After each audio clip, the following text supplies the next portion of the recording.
Islamic দৃষ্টিতে দাড়ি রাখা একটা ইবাদত পর্যায় হিসেবে মানে জিনিসটা মানা হয়। সো আপনার যদি হাজব্যান্ড দাড়ি রাখতে চায় সেক্ষেত্রে আপনি কি তাকে পারমিশন দিবেন? অবশ্যই।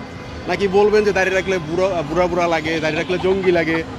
মানে জঙ্গি লাগে এটা বলবো কেন? অনেকে বলে। হ্যাঁ অনেকে বলে, কিন্তু আপনি কি করবেন অ্যাকচুয়ালি? আমার আব্বুরও দাঁড়িয়ে আছে। আপনার আব্বুর দাড়ি আছে? হ্যাঁ। আপনার হাজব্যান্ড আছে? আচ্ছা না, যদি হাজব্যান্ড হয় তাহলে দাড়িওয়ালা হাজব্যান্ড বিয়ে করবেন? ইনশাআল্লাহ। ইনশাআল্লাহ। আপনি কি করবেন? হ্যাঁ ইনশাআল্লাহ। আপনার হাজব্যান্ড দাড়ি রাখতে চাইলে দাড়ি রাখতে দিবেন? হ্যাঁ রাখবে তো, কি হয়েছে?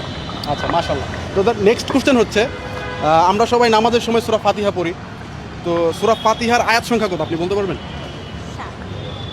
খেয়াল মানে পড়ি কিন্তু খেয়াল নেই। কি মানে খেয়াল নেই। খেয়াল নাই? আচ্ছা আপনি বলেন তো আপু কয়টা? 7টি নাকি? 7টা নাকি 8টা নাকি 9টা? 9টা।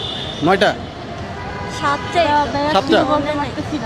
কি বলতে পারতেছেন না? আচ্ছা তাহলে শিখছিলাম ছোটবেলায়। আরেকটা সহজ কোশ্চেন করি। নামাজ তো পড়ি আমরা বাচ্চা। আরেকটা সহজ কোশ্চেন হচ্ছে, পবিত্র কোরআনে সর্বমোট কতগুলা সূরা আছে বলতে পারবেন? 114টি। 114টা। আপনি শিওর?